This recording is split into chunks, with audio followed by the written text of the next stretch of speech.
Have you ever wondered if taking on those home projects is really worth it?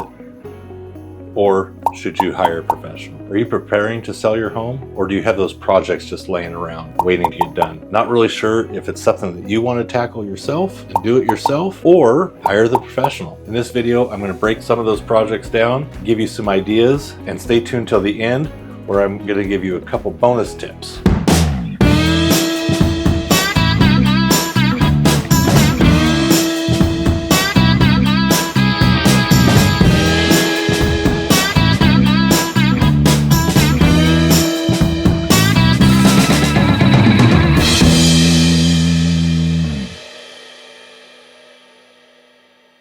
Hey everybody, I'm Jerry Norman with Oregon Life Home. I've been helping people buy and sell real estate here in the Douglas County area for a few years now, and I absolutely love it. I get calls every day from people looking to sell their home, asking me what they need to do to get their home market ready, or people looking to buy here in the area and how can they do it. I get calls all the time and I absolutely love it. So if you're looking to buy or sell, all my contact information is in the description below. I'd love to hear from you. And with that, let's get on to it.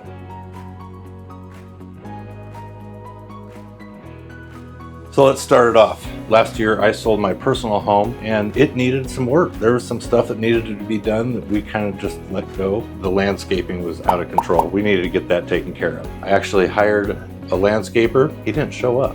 Darn it. So I ended up doing all the work myself. I got my truck, beauty bark, mulched, grass clippings. We took tree trimmings to the dump. Spent a lot of time and work on that. And the other thing that really needed work was we lived in that house for quite a while, and we've got a kid, we've got some pets, and we had things hanging on the wall. So what I did was I took everything out of the house and completely cleaned the house, and then I went through and I patched all the walls, which was easy, a little bit of putty, and then we got paint. I painted all neutral colors throughout the house. One of the biggest things that really helped was painting the baseboard trim and the trim around the doors. That brightened the whole place up, and we actually ended up selling that house 2 days on the market. So that being said, let's kind of break down these do-it-yourself things and if you should do it yourself or hire a professional. So obviously the benefits of do-it-yourself can be very rewarding, sense of accomplishment and getting all that stuff done, and the cost savings that you do without having somebody to come in and hire them, wait for the bid, and then like in my case, the contractor didn't show up. So frustrating. So it's really hard to find a contractor and one that you trust. You can always call me. I have a list of some contractors, but I really don't have that many that I trust. So give me a call if you need to. I may be able to help you out in that aspect. You also have the flexibility and control of when that job gets done. Now, if you're like me, I'm kind of busy, so doing the work in the evenings or in the morning times and just kind of plugging away at it, it can get daunting and the time can go really slow on the completion. Whereas if you hire a professional, it's gonna get done, boom, like that. Probably a day or two, depends on what needs to be done. However, some of the downfalls about do-it-yourself work, if you're not very handy, hire the professional. I've seen some really bad do-it-yourself jobs. Some people think that they know what they're doing and they might make this whole situation worse. You know, I've seen vent fans just going right out the wall or into the attic and not venting anywhere, or the worst is roofing repairs not done correctly. If you don't know what you're doing or don't have an idea, a lot of times YouTube University is not going to help you. You really need a professional in some of those instances, and if you aren't sure, probably hire the professional. So one of the first do-it-yourself things that will really brighten up and help a sale of your house or just make your house look good and make you happy to live in it is a fresh coat of paint on the interior. If you're looking to sell, you want to keep neutral colors, kind of like what's behind me right here, tan, white trim. Keep it kind of neutral and bright. That's what's going to sell a house. So if you're going to end up painting the house yourself, if you're not very good at painting, then hire the professional.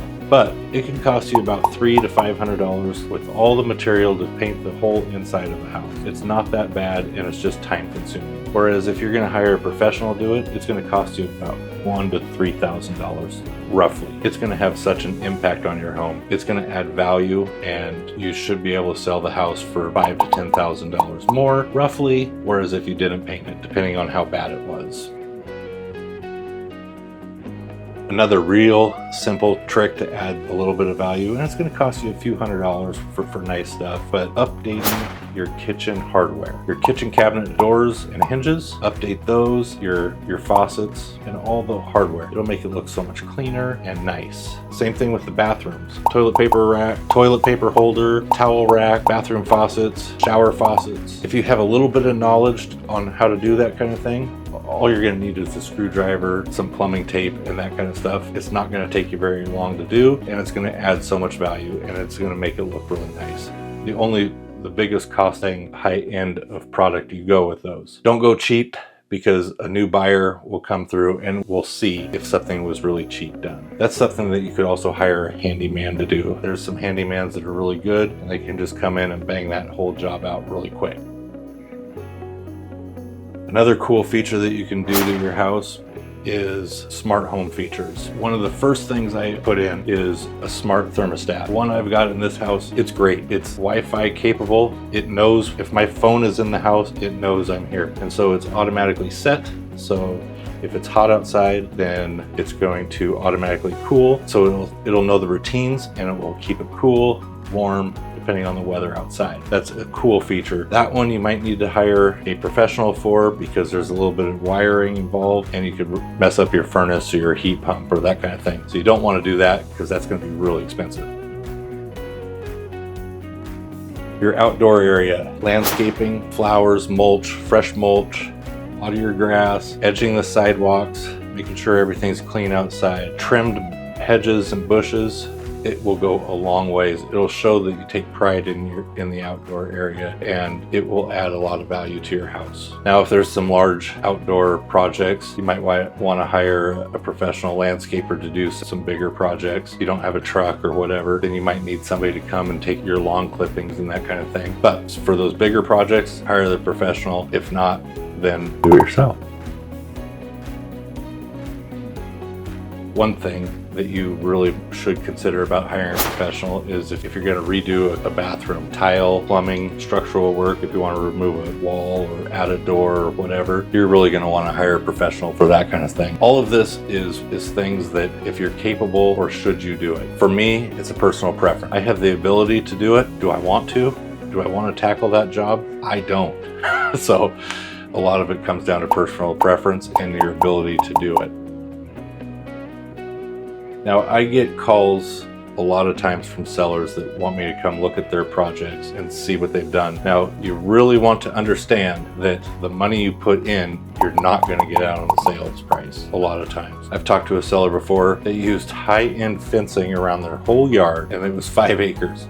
They spent over $80,000 on fencing. It looked great, but you're not going to get that value back out of your house. So just keep that in mind. It may look really good and it may cost a lot, but you're not going to get that out. So just keep that in mind. And if you're going to do any flooring upgrades, stay away from the cheap stick down tiles, linoleum. It looks really cheap on your floors. Hire a professional for your flooring. Of course, unless you're a professional floor layer, then by all means, take care of it. But for the rest of us, use somebody professional to do your floors. Also, if you're going to be putting carpet in, make sure that pad is an upgraded pad. I just sold a house and I said, wow, this carpet's nice. When did you have it installed? I thought it was like 3 months ago. They told me 10 years ago, and it was because of the padding. It was so nice and it held up really well. So use a high-end carpet pad when you decide to install new carpet, and also keep the flooring neutral. Also, if you are selling your home and you've got stained carpet or the carpet is just bad, you're going to need to get that replaced. I can't tell you how many times I've gone into a home and the carpet was bad.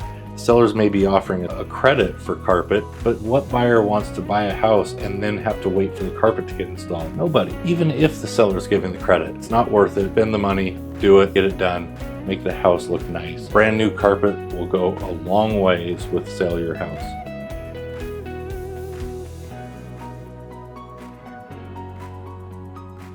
If you are selling your house, the outside, the exterior paint is good. If not, that's a hard job. I hate painting the outsides of the house. I've done it twice. I don't like doing it. Next time I have to, I'm hiring a professional. I just don't like doing it. I can, but I don't like it. But if you've got peeling paint in just a couple spots, maybe just touch that up a little bit. But for the most part, if the exterior looks rough and needs to be painted, hire a professional to do it. And also make sure that the exterior paint is modern, is what a buyer will want. Also keep it neutral. Don't have a bright pink house or a bright purple house. You know, you want to make it neutral colors. And the exterior paint, if it's completed and done, it looks great and will add value to your house.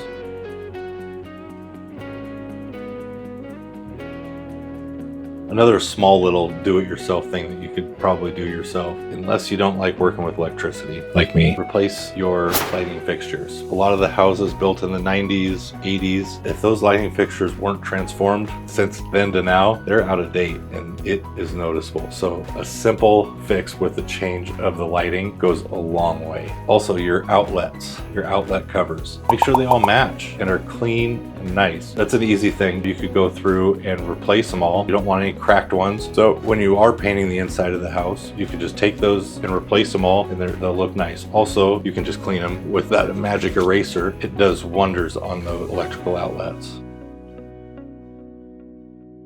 And then when you are selling your house, you want to start thinking about what the buyers are going to want. I really went deep into this with my other video, but keep in mind of what the buyer is looking for. When you're selling your house, take a step back, look at your house as if you were a new buyer. Think of things that should be taken off. You know, take the pictures off the walls, the shelving, minimize your furniture. Don't have anything personal, just keep it to a bare minimum, but tasteful. You want to make sure that your decor is neutral and not crazy. You don't want like huge stuffed animals all over the place. Minimize all that stuff. But people can see the house. They don't need to see your stuff. Back to the kitchen. You could install a backsplash that matches your counters. That could go a long ways. That'll make things look really nice and clean and sleek. Another thing that you can do for home improvement is a fresh grout in your bathrooms. That can go a long ways and really freshen it up and give it a clean look.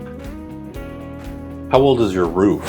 That's another question. If your roof is old, maybe get a bid for a new roof. I can't tell you how many times I walk through a house and the buyers like the house and they're like, well, how old is the roof? Most of the time the seller doesn't know how old the roof is because they moved in before it was replaced or after it was replaced, so they have no idea. So if your roof is old and towards the end of its life, either get a roof certification or get a bid for a new roof and just see where you're at. A new roof, you're not going to get that back out of the sale, but it could ease the pain of the buyer knowing that the roof is new. Or that could be something that could be credited at closing.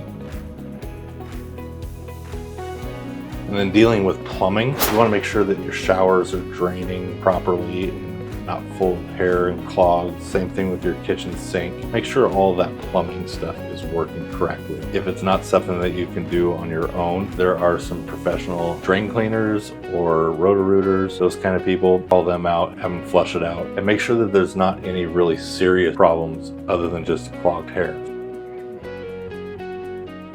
Same goes with your heating and cooling system. Make sure that that's all functional.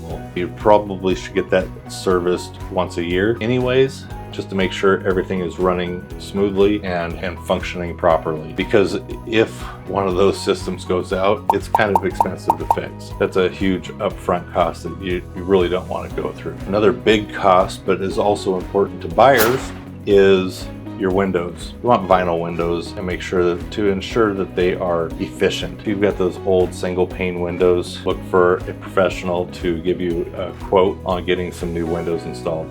That will go a long way. Same thing with your sliding glass doors. Make sure that those are clean and operating efficiently. A lot of times those locks don't lock or junk in the tracks and they're hard to open. So make sure that those are running smoothly. Those usually can just be cleaned and operated smoothly. And then if you've got a nice shop or a garage, I've seen epoxy floors look absolutely amazing. Pretty spendy, but you know, if you're at a higher end home, then those epoxy floors on those garages look really nice. I'm not sure that you're gonna recoup your price on it, but if you're gonna stay in the home for a long time, those epoxy floors look sharp. Also, if your garage door opener isn't working, that's gonna be one that you're gonna wanna hire a professional for. There's some tricks to that thing. It can be an in-depth project and not very fun. So if your garage door isn't operating correctly, early, get that fixed. Or if the door itself is damaged, get that replaced.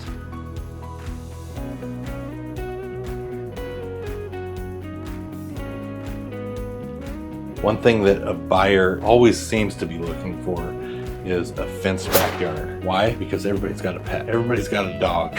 So that's what it seems like. So make sure that your fence is adequate. If it's chain link fence, make sure it's all up to par and it's standing. If it's a cedar fence or wood fence, make sure that it's not falling over into the neighbor's yard or whatever. That you might want to get replaced. If you don't have a fence, then it's not something that you're going to really want to spend the money on. It is expensive, so you're not going to recoup that on a sale of a house. So it'll add value, but not enough to recoup. All right, so we're towards the end. So a couple bonus tips for you. Backyard deck, backyard patio. Adding an outdoor living space is huge. A lot of buyers love to be able to think, well, I'm going to spend all my time outside. So if you've got an outdoor living area, make that like a second living area. Entice a buyer to want to be out there. There's been some backyards where I just want to sit on their deck all day long. It could be so relaxed. So that outdoor area really adds a lot. So spruce that up for a new buyer. They are going to absolutely love it. Make sure your fencing is new or up to date. And if you don't have a fence, then you just leave it as is. So with that, thanks for watching, and watch this other video about getting your house ready to go on the market. And you guys have a great day. I'll talk to you soon. Bye.